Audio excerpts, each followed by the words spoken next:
Welcome to another episode of A Moment of Tiki, coming to you from the Lagoon of Mystery, my home tiki bar here in Central Texas. But we are not staying here very long because I have another road trip episode planned for you.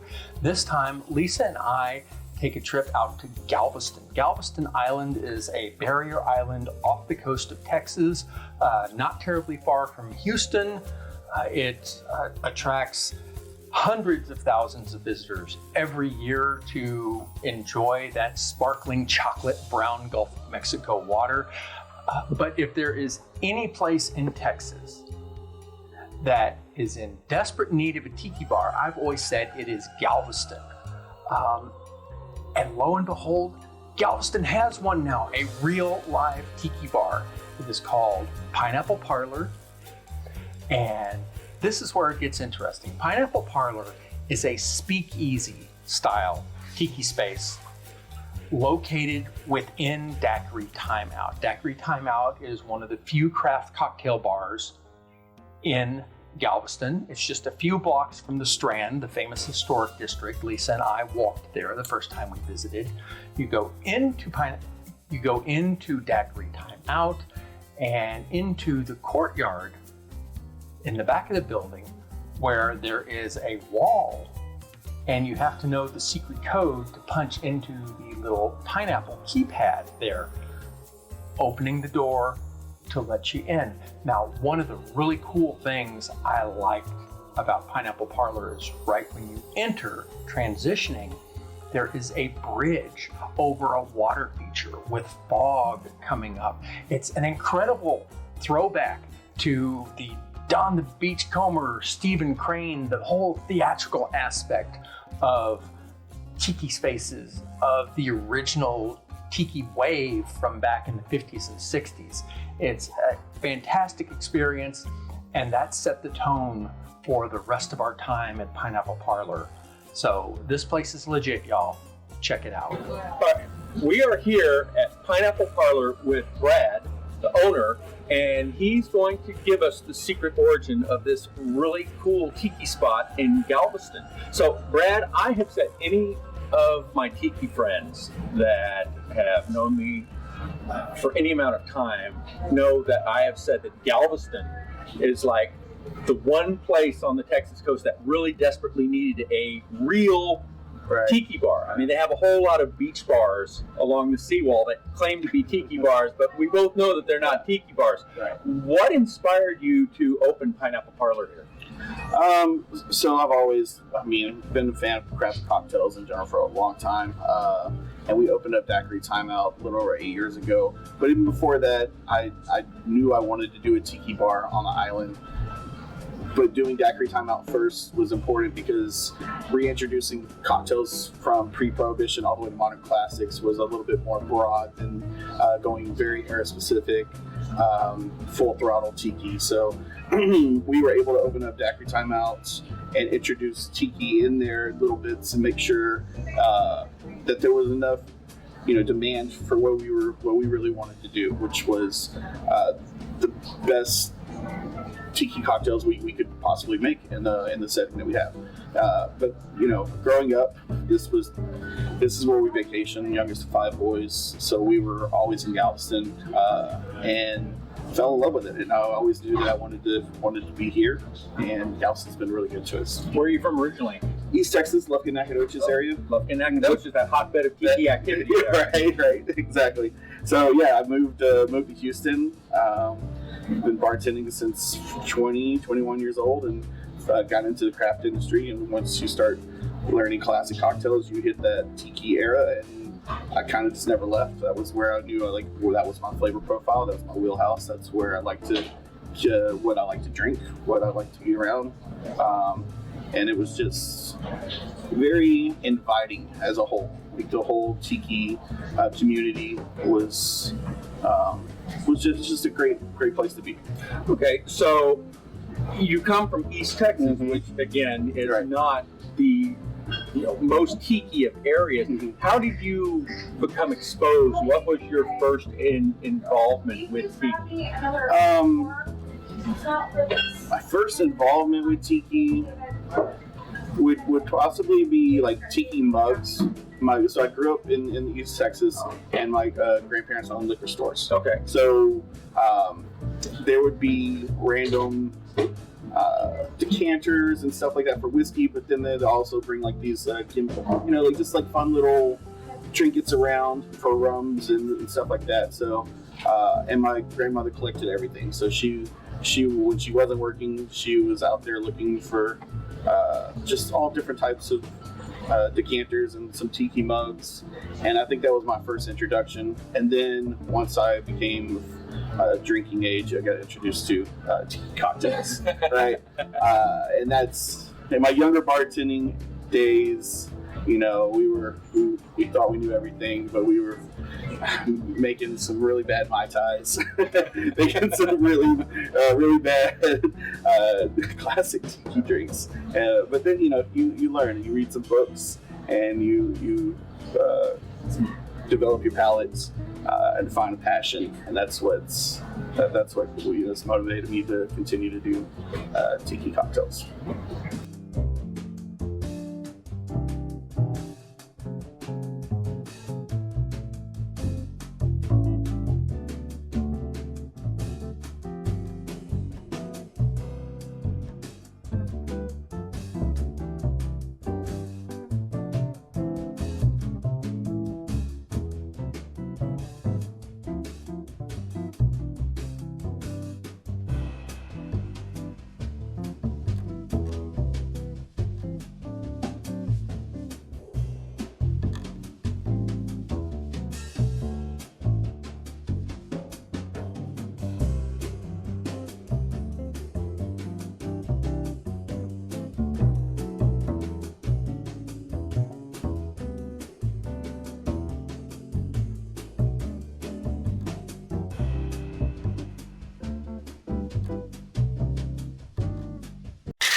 Thanks for tuning in.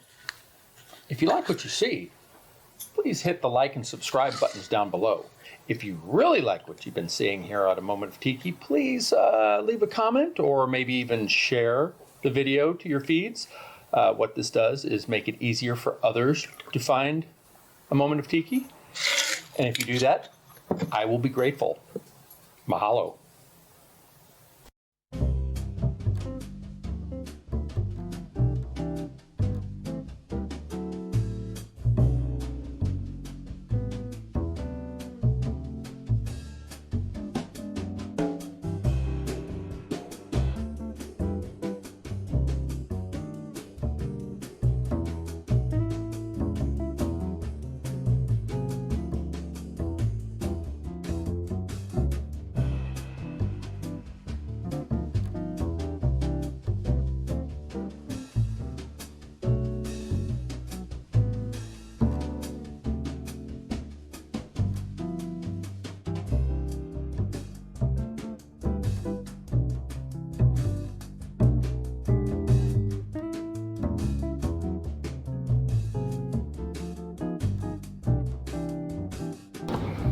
Okay, so you're coming at this from a craft cocktail perspective. You took me on a tour of the service bar back there. Right. You showed me your rotovap, your custom rum blends.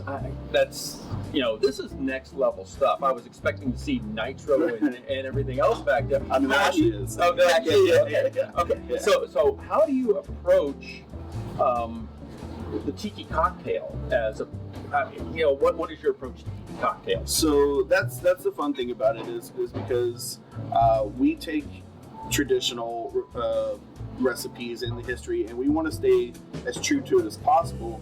But we do have these instruments and these fun tools that we can create our own falernums and make them stable, and make our own spiced rum, and then pack it full of all our favorite spices and flavors without making sugar bombs and stuff like that. And then we can make clarified juices with the centrifuges. I mean, it goes on and on. We have a nitro modal basil daiquiri on there. That's pretty stellar. It's we love classic cocktails, And then we like to experiment, and we maybe throw a little molecular stuff in there, and just keep it fun and interesting, right? That's innovation is also a big part of what we do. Okay. Well, you mentioned to me earlier that you're launching actually an expanded menu today. Right. What are you expanding? What can visitors to Daiquiri Time Out and Pineapple Parlor expect to see on the new expanded menu? Yeah, so Daiquiri Time Out, which you'll walk through to get into Pineapple Parlor, is going to be pre-prohibition all the way to modern classics. We have a seasonal cocktail menu, so you'll see a lot of seasonality on that. The parlor menu is going to be about 20 classics, and then we'll have a good 8 to 10 signatures where we kind of just use some of these tools that we talked about to create some fun and interesting flavors. And each cocktail is paired with what we call a Tiki tapas. So whenever you order a drink, you get a little small bite paired with it. So, we all know that Tiki drinks are notoriously strong. It doesn't hurt to have a little small bite while you're drinking. Oh, yeah. Okay, so with,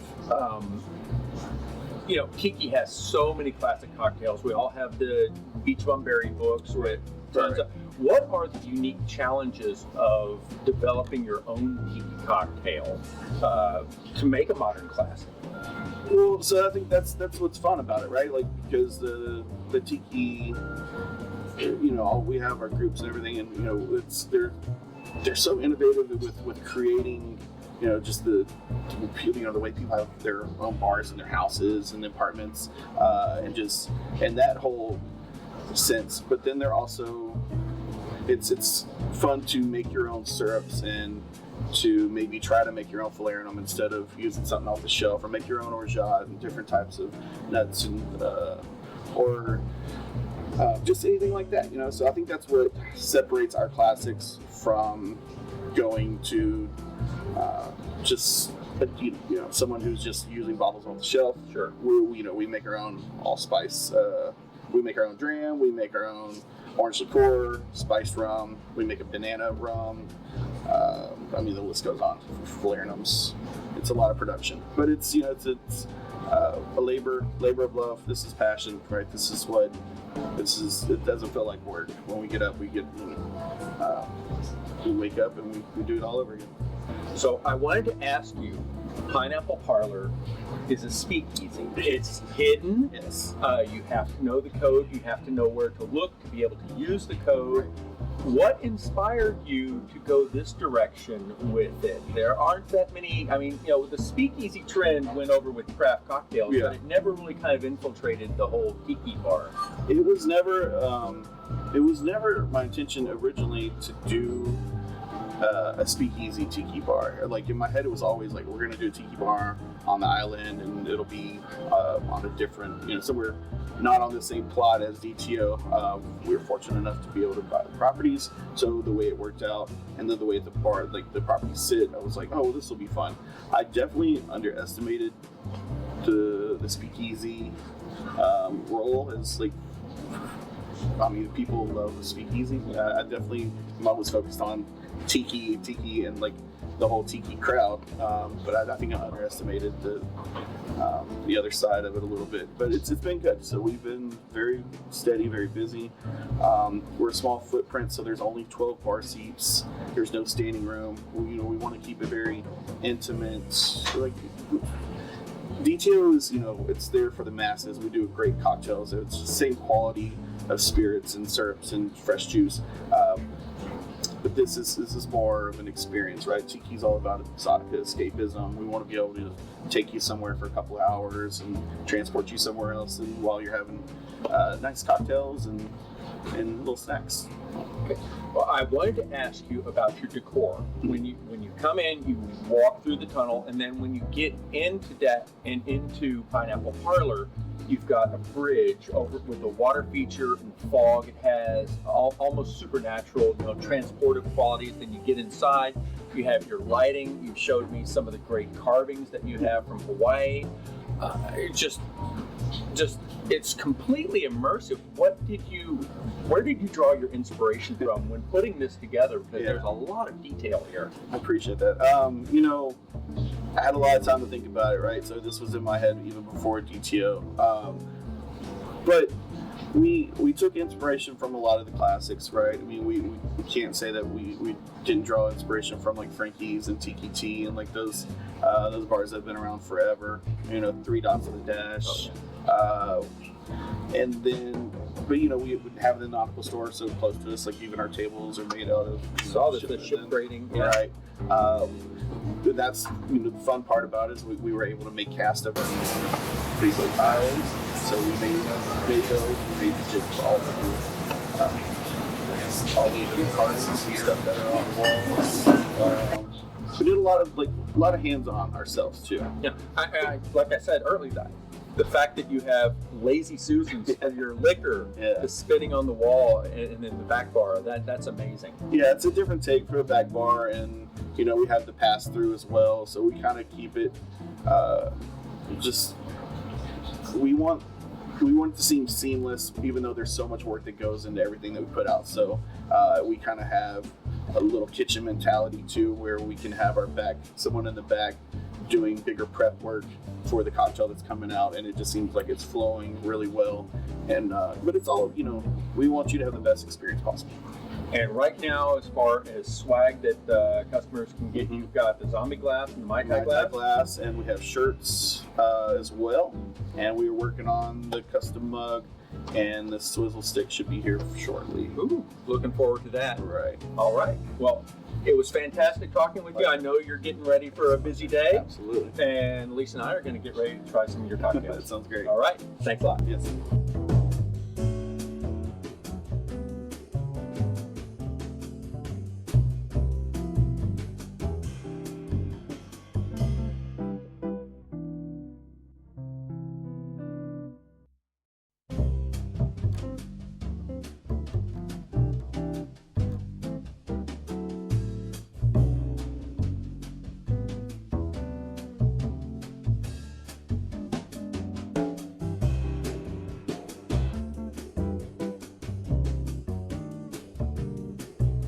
That was a fantastic trip. After the interview ended, Lisa and I got to enjoy and partake in all the deliciousness Pineapple Parlor offers. We started off with, I had a Tiki Toki cooler. Lisa had a Mai Tai, as she does, which were both great. The Mai Tai leaned a little towards the citrus. Then we followed up with a Missionary's Downfall for me, which they serve frozen. It's the only frozen drink on the menu. Lisa had one of their specialty cocktails, a basil daiquiri, and oh my gosh, that thing had us craving pizza afterwards, which is where we went. But fortunately, we weren't that hungry because every single cocktail they serve comes with a side food item, whether it's spam musubi or edamame or a kebab, sauteed mushrooms. They have an array of pairings that goes with each cocktail. And these food pairings can also be prepared or substituted for those who need to be gluten-free, like my wife, who is celiac. So, I mean, they make every effort to accommodate. The staff is phenomenal. They're enthusiastic. They are happy to be working in a tiki space. They think it's the greatest thing ever, and that joy and enthusiasm just comes out. I'm telling you, folks, I went in skeptical because Galveston is such a tourist-dominated location, a destination. I can't tell you how many times my wife and I have been there to see big tiki bar signs on Seawall Boulevard and pull in, and it's just like, you know, beer and frozen margarita machines and you know, people, you know, shotgunning beers and stuff. It's been disappointment after disappointment after disappointment. So to find Daiquiri Time Out harboring Pineapple Parlor, a legit, for real tiki bar in the middle of Galveston, it's fantastic. Now, yeah, I seem like this is a little bit hyperbole, and maybe it is, but Pineapple Parlor's legit, folks. It is a must stop for us every time we go to Galveston from now on. It's a fantastic experience. Brad and his team have done an incredible job putting this together, and they deserve all the success in the world. I'm really happy for them, and I hope you get a chance to check them out sometime soon. And when you do, tell them Lagoon of Mystery sent you. So until next time, aloha.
Well, if you ever feel lonely and you haven't got a friend, you feel downhearted, and that's your road saying in to get yourself together and head for a place I know.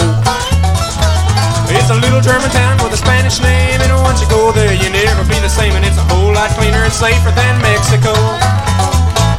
Well, it's 90 miles from Houston, 120 from San Antonio, and once you hit the city limit, you don't have to be alone.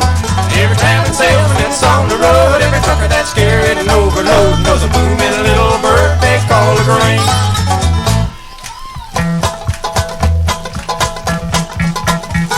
If your ever loving woman won't treat you right, and your nights get longer and your pants get tight, then get yourself moving and get ready for a change.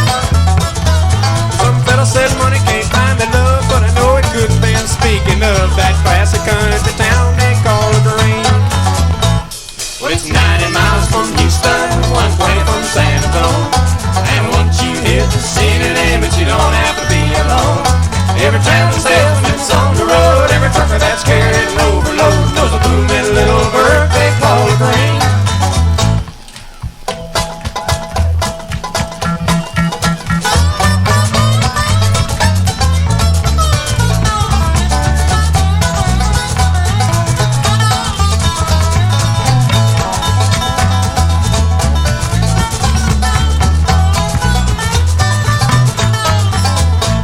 So if you got a little money and you feel uptight, go to the Grange and they'll treat you right. Just stop at the filling station, give them half a chance, and they'll give you directions to a little retreat with a grade A government inspected meat, and they'll send you to the famous chicken ranch.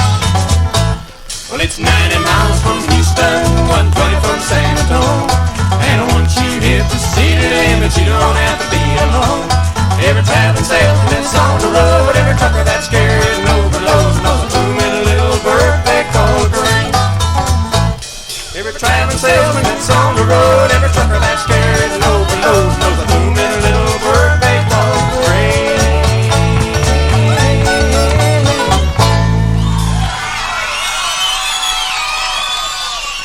Thank you.